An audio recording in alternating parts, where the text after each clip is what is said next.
आप सभी का नमस्कार, आप सभी का बहुत बहुत स्वागत। मेरा नाम ईशान शर्मा। जैसा कि कल हमने देखा था, हम सब ने आपको बताया था कि आज से हमारी डेली करंट की क्लास चलेगी। देखिए करंट जो है, करंट जीके जो है, हम सामान्य जीके जो हम किताबों से पढ़ लेते हैं, हम सामान्य जीके जो है हम कोचिंग के नोट से पढ़ लेते हैं। लेकिन करंट अफेयर्स एक ऐसा टॉपिक है, एक ऐसा सब्जेक्ट है जो एग्जाम में अपना एक महत्वपूर्ण हिस्सा भी रखता है। और साथ ही में आप देखते हैं कि एग्जाम में पास या फेल, हम सफल या असफल, इन दोनों के मध्य जो अंतर पैदा करता है वो करंट करता है। तो आज से हम डेली, जैसा कि कल आपसे वादा किया था हमने कि आज से हम डेली जो है डेली करंट अफेयर्स की क्लास देखेंगे, जो डेट वाइज चलेगी। एक भी दिन हम मिस नहीं करेंगे और कोशिश करेंगे कि हम वो सभी प्रश्नों को शामिल करें जो एग्जाम में आपको परेशान कर सकते हैं। हम महत्वपूर्ण प्रश्नों का संकलन आपके सामने लाएंगे और हर एक प्रश्न को न केवल उसके उत्तर के साथ बल्कि पूरे एक्सप्लेनेशन के साथ उसको याद करने की कोशिश करेंगे।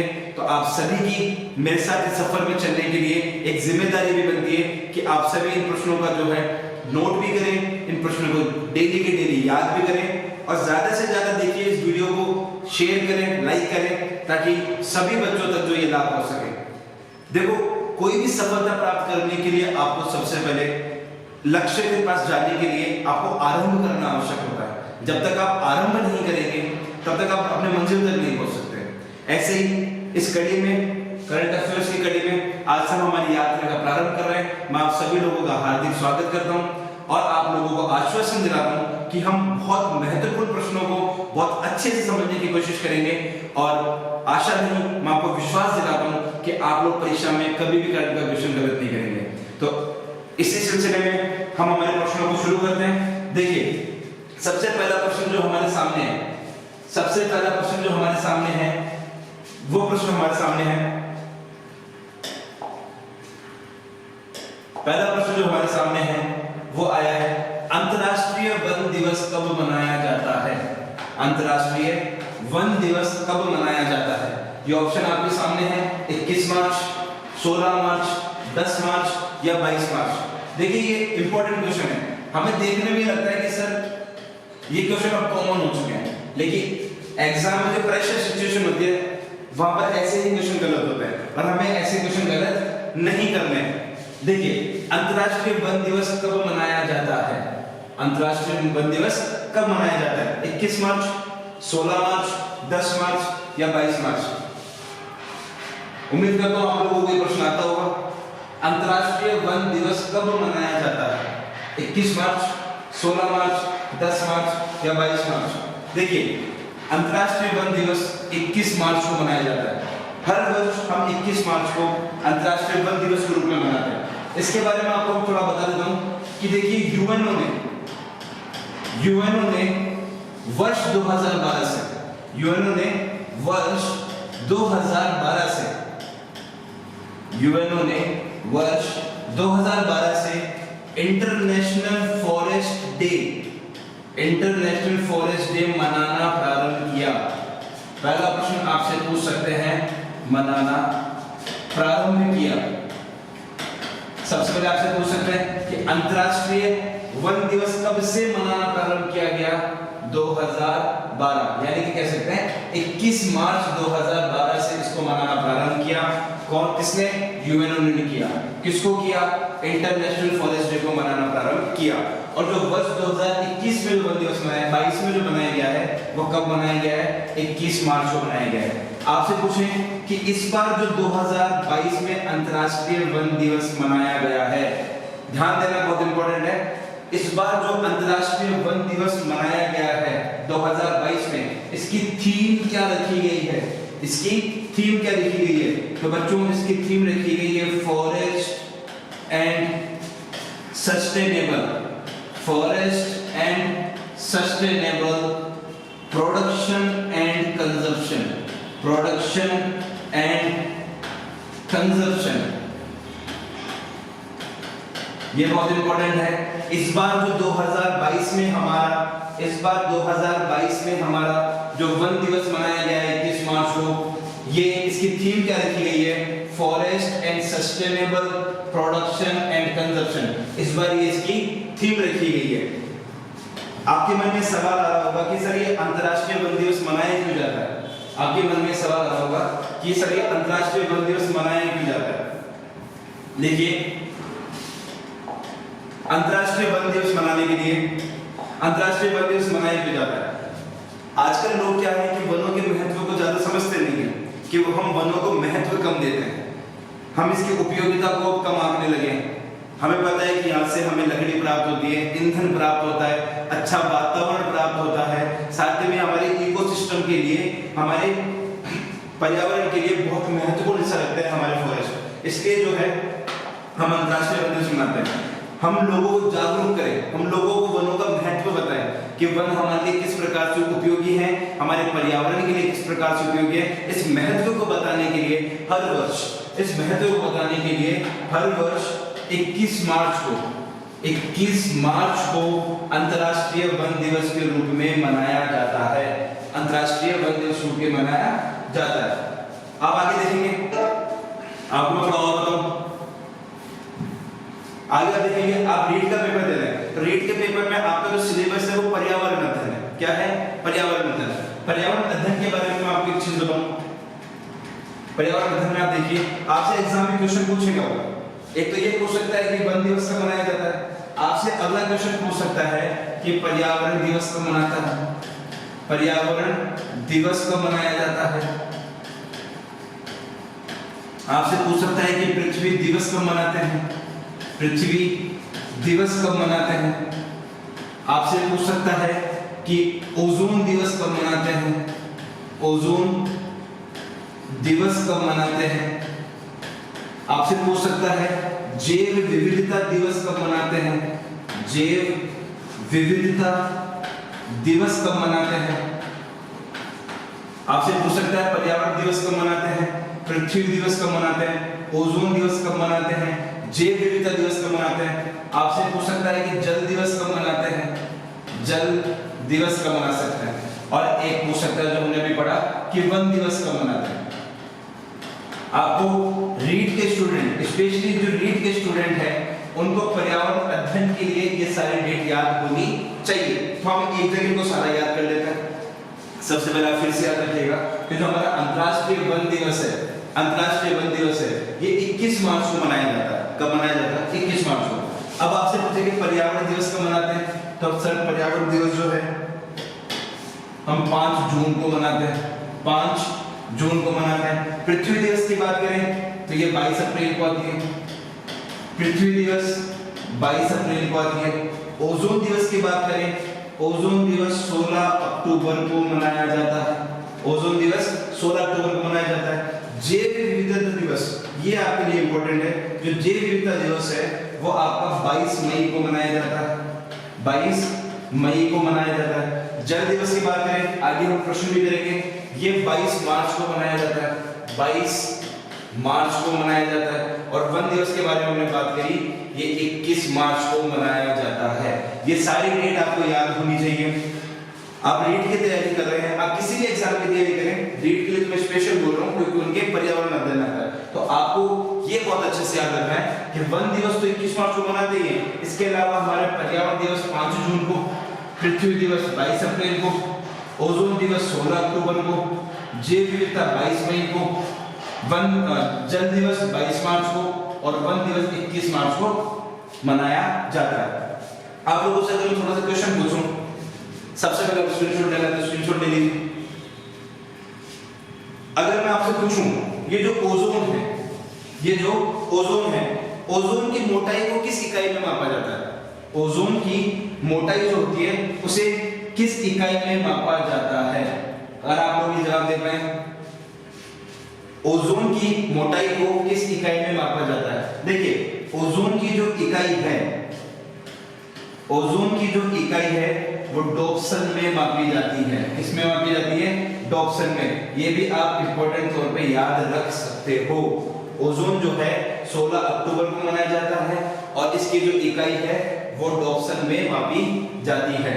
इस वीडियो को ज्यादा से ज्यादा शेयर करें। हम सब आपके लिए बहुत मेहनत कर रहे हैं और आपके लिए महत्वपूर्ण प्रश्नों का संकलन लेकर हम आए। आप देखिए, सबसे पहले आपसे पूछे वन दिवस कब मनाया जाता है, तो 21 मार्च को मनाया जाता है। अभी वर्तमान में जो मनाया गया वो 21 मार्च 2022 को मनाया गया है। सबसे पहली बार कब मनाया गया था? तो सबसे पहली बार यूएनओ ने वर्ष 2012 में इसको मनाया था। अभी जो 21 मार्च 2022 को जो वन दिवस मनाया है, उसकी थीम क्या है? Forest and sustainable production and conservation. उम्मीद करता हूं आपको ये प्रश्न समझ में आ गया होगा। इस प्रश्न को हल्के में ना ले, ये प्रश्न परीक्षा के दृष्टिकोण से महत्वपूर्ण है, और जो ये मैंने बताया इन सभी को भी आप स्क्रीनशॉट एक बार ले लें। फिर चलेंगे अगले प्रश्न की ओर। अब हम देखेंगे अगला प्रश्न। अगला जो प्रश्न हमारे सामने है, ये देखिए, टीसीएस के नए एमडी और सीईओ कौन है? टीसीएस के नए एमडी और सीईओ कौन है? टीसीएस के नए एमडी और सीईओ कौन है? सबसे पहले हमें यह पता होना चाहिए टीसीएस क्या है। देखिए, टीसीएस जो है, टीसीएस ये टाटा की कंपनी है, इसका नाम है टाटा कंसल्टेंसी सर्विस। टाटा की कंपनी है, टाटा कंसल्टेंसी सर्विस, टीसीएस। इसके वक्त नए एमडी और नए सीईओ किसको बनाया गया है? विपिन गोखले को, राजेश गोपीनाथन को, मनोज मुकुंद को, या इनमें से कोई नहीं? ये महत्वपूर्ण प्रश्न है। अभी लेटेस्ट बने हैं हमारे टीसीएस के नए एमडी और सीईओ विपिन गोखले, राजेश गोपीनाथन, मनोज मुकुंद, या इनमें से कोई नहीं? बताइए, टीसीएस के नए एमडी और सीईओ किसे बनाया गया है? टीसीएस टाटा की कंपनी है, टाटा कंसल्टेंसी सर्विस। इसके नए एमडी और सीईओ किसे बनाया गया है? ज्यादा से ज्यादा इस वीडियो को लाइक करें, ज्यादा से ज्यादा शेयर करें। आपके लिए बहुत महत्वपूर्ण प्रश्नों का संकलन मैं अब लेकर आई हूं, और आने वाले दिनों में आप देखेंगे कि आपको बेहतरीन से बेहतरीन प्रश्न विद डिटेल के साथ आपको रोज मिलेंगे। टीसीएस के नए एमडी और सीईओ कौन है? देखिए, तो टीसीएस के नए एमडी और सीईओ बनाया गया है, वो बनाया गया है राजेश गोपीनाथन को। किसे बनाया गया है? राजेश गोपीनाथन को बनाया गया है। और ये लगातार दूसरी बार इसके एमडी और सीईओ बने हैं राजेश गोपीनाथन। याद रखिएगा, टीसीएस के नए एमडी और सीईओ किसे बनाया गया है? तो टीसीएस के टाटा कंसल्टेंसी सर्विस के नए एमडी और सीईओ राजेश गोपीनाथन को बनाया गया है। ये रहे राजेश गोपीनाथन। ये वर्तमान में जो है टीसीएस के नए एमडी और सीईओ बने राजेश गोपीनाथन, टाटा कंसल्टेंसी सर्विस। ये महत्वपूर्ण प्रश्न है, आपको ये अच्छे से याद रखना है। यूएन वर्ल्ड हैप्पीनेस रिपोर्ट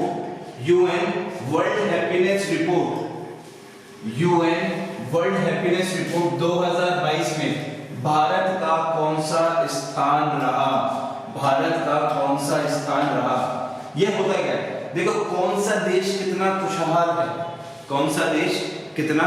है, कहां पर कितनी शांति है, कहां पर कितनी खुशहाली है। इसके लिए यूएन जो है हर साल अपनी हैप्पीनेस रिपोर्ट जारी करता है, और अगर हम वर्तमान 2022 की बात करें तो इसमें भारत का कौन सा स्थान है? आपको मैं बता दूं, ये प्रश्न आप हल्के में ना लें, ये प्रश्न बहुत इंपॉर्टेंट है।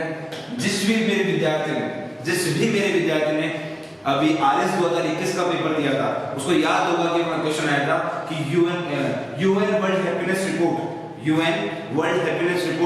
2021 में, उस वक्त 21 चल रही थी, 2021 में भारत का स्थान क्या है, वहां ये क्वेश्चन आया था। इसलिए हमें 21 और 22 दोनों का कंपेयर करके पढ़ लेंगे। तो अब ये प्रश्न आपके सामने है कि यूएन वर्ल्ड हैप्पीनेस रिपोर्ट 2022 में भारत का कौन सा स्थान है? 177, 101, 136 या 122? प्रश्न आंसर दोबारा पढ़ लीजिए। यूएन वर्ल्ड हैप्पीनेस रिपोर्ट 2022 में भारत का कौन सा स्थान है? तो देखिए, भारत का जो स्थान है वो भारत का स्थान है 136वां। कौन सा है? 136वां। बात करें 2022 2022 में भारत का स्थान कौन सा रहा है? भारत का स्थान रहा है 136वां। अब आप पूछोगे सर कुल कितने देशों को शामिल किया गया था? तो यूएन ने बच्चों, यूएन ने इस बार 146 देशों को शामिल किया था। यूएन ने इस बार 146 देशों को शामिल किया था और अपने इस रिपोर्ट में देखा कि भारत हैप्पीनेस रिपोर्ट में कौन से नंबर पर है? भारत इस बार, यूएन ने इस बार 146 देशों को शामिल किया, देशों को शामिल किया। यूएन ने इस बार 146 देशों को शामिल किया और भारत का जो स्थान रहा है बच्चों को कौन सा रहा है? 136वां। मुझे समझ में नहीं आता कि भारत वाले इतने दुखी रहते क्यों हैं। इनके दुख होने के कारण अगर आप पूछोगे इनसे तो इतने बड़े नहीं होते, बहुत छोटी-छोटी बातों पर दुखी हो जाते हैं। और इसी का हम देख रहे हैं कि हमारी हैप्पीनेस रिपोर्ट में हमारी रैंकिंग 146 में से 136, इतने हमारे नंबर आ जाए रीड में तो आप सोचो कितना अच्छा लगे कि मेरे 146 में 136 नंबर है। लेकिन बड़े दुख की बात है, ये हमारे नंबर नहीं है, ये हमारी रैंकिंग है। किसमें? हैप्पीनेस रिपोर्ट के अंदर ही हमारी रैंकिंग है। तो मैं आप सभी को बोलना चाहूंगा, खुश रहिए। जिंदगी में टेंशन लेने से ना आपको कल कुछ मिला था, ना आपको आज कुछ मिला है, ना भविष्य में कभी कुछ मिलेगा। आपको हर क्षण में खुशियां ढूंढनी चाहिए। आपको एक कहानी बताता हूं। एक बार अकबर ने बीरबल को कहा था, बहुत अच्छे से समझिएगा, बीरबल को इसलिए बुद्धिमान नहीं कहते। एक बार अकबर ने बीरबल को कहा था कि बीरबल दीवार में कुछ ऐसा लिख कि अगर मैं दुख में पढ़ूं तो सुखी हो जाऊं और सुख में पढ़ूं तो दुखी हो जाऊं। तो बीरबल ने दीवार पे लिखा था कि ये वक्त भी गुजर जाएगा, ये वक्त भी गुजर जाएगा। तो आप देखिए अकबर जब उसको पढ़ता था खुशी के समय, ये वक्त भी गुजर जाएगा, तो उसको पता था कि कुछ भी स्थायी नहीं है। जब वो दुख में पढ़ता था कि ये वक्त भी गुजर जाएगा, तो उसको फिर अंदाजा हो गया कि जीवन में कुछ भी स्थायी नहीं है और जो चीज जीवन में स्थायी नहीं है उसके बारे में दुखी और सुखी होने से क्या फायदा। तो हर परिस्थिति में, हर सिचुएशन में खुश होना सीखो। टेंशन लेने से क्या होगा? टेंशन से रैंकिंग खराब होती है। आप देखो 146 में 136 नंबर पर है। दुख की बात मैं बताता हूँ, 2021 में जो हमारी रैंकिंग थी, 2021 में जो भारत की रैंकिंग थी, 2021 में भारत की जो रैंकिंग थी वो और भी खराब थी। वो 139 थी। कौन सी थी? 139। हम चलो थोड़ा बहुत तो खुश होना सीखे, लेकिन ये इतने से काफी नहीं है। हम 146वें देशों में से 136वें नंबर पर है, ये अच्छी बात नहीं है। लेकिन ये 2022 में हमारी रैंकिंग है। लेकिन 2021 में अगर भारत की रैंकिंग थी तो वो कितनी थी? 139। कितनी थी? 139। अब आप लोग पूछोगे कि सर फर्स्ट कौन है, सबसे खुशहाली देश कौन है? तो देखो जो फर्स्ट आया है, जो फर्स्ट आया है, जो सेकंड आया है, जो फर्स्ट आया है, जो सेकंड आया है, वो कौन है? देखिए छोटे छोटे देश हैं। छोटे देश वाले ज्यादा समझदार होते हैं, इनको पता है कि टेंशन लेने का फायदा नहीं है, तो इन्होंने अच्छी रैंकिंग हासिल करी है। जो फर्स्ट रैंक पे है बच्चों वर्ल्ड हैप्पीनेस रिपोर्ट 2022 में, वो है फिनलैंड। कौन सा है? फिनलैंड। दूसरे की हम बात करें तो दूसरा है बच्चों, ये वैसे ठंडे रहते हैं, इनका नाम ही है आइसलैंड। क्या नाम है? आइसलैंड। ये दिमाग से वैसे ठंडे तो कहीं का दुख होना। तो जो फर्स्ट है वो है फिनलैंड, सेकंड जो है आइलैंड। अब आप लोगों को सवाल होगा कि सर तीसरा और चौथा ही बता दो, तो ठीक है तीसरा और चौथा भी देख लेते हैं। तीसरा है स्विट्जरलैंड, तीसरा है स्विट्जरलैंड। और हम चौथे की बात करें तो चौथा है बच्चों नीदरलैंड। आपने देखा होगा ये खुश रहने वाले सारे लैंड वाले क्यों हैं? Finland, Iceland, Switzerland, Netherland. अगर ये अगली बार रैंकिंग 2023 में भारत कैसे रहती है तो हो सकता है कि इंडिया में अपना नाम क्या रखे? इंडिया लैंड, इंडिया लैंड, और हम भी अच्छी रैंकिंग में आ जाए। ठीक है, देखिए ना हम परिवर्तन से कुछ नहीं होगा, हमें हमारी सोच परिवर्तन करनी होगी और कोशिश करना होगा कि हमें हर हाल में, हर परिस्थिति में खुश रहें। तो इस प्रश्न को आप देखिए, यूएन वर्ल्ड हैप्पीनेस रिपोर्ट 2022 में भारत का कौन सा स्थान है? तो भारत का जो स्थान है बच्चों वो 136वां है। कब? 2022 में। 2021 में पूछे तो 2021 में हमारा 139वां स्थान था। आपसे पूछे कि यूएन ने कितने देशों को शामिल किया? 146, और हमारी रैंकिंग क्या रही? 136। 136 रैंकिंग रही। आपसे पूछ ले कि 2022 में जो वर्ल्ड हैप्पीनेस रिपोर्ट आई है उसमें फर्स्ट रैंक पे कौन रहा है? उसमें फर्स्ट रैंक पे जो है बच्चों वो फिनलैंड है, सेकंड पे आइसलैंड है, थर्ड पे स्विट्जरलैंड है, फोर्थ पे नीदरलैंड है और हमारा इंडिया 136 नंबर पे है आउट ऑफ 146 कंट्रीज। स्क्रीनशॉट ले लीजिए। देखिए वीडियो को ज्यादा से ज्यादा शेयर करें, बहुत अच्छे प्रश्न बहुत डिटेल के साथ आपने लेकर आऊंगा और लंबे समय तक हमें साथ रहना है। एग्जाम में हर प्रश्न को हमें ढूंढ ढूंढ मारना है, तो हमें कोशिश करनी है कि हम डेली क्लास में और इन प्रश्नों को हम कॉपी में लिखें, स्क्रीनशॉट ले लें। हम अगला प्रश्न देखेंगे। हमारे इंडिया 136 नंबर पे, थोड़ा इसकी स्माइल और बड़ी होनी चाहिए तब जाके हमारी रैंकिंग अच्छी होगी। आगे देखेंगे। ये एग्जाम में आने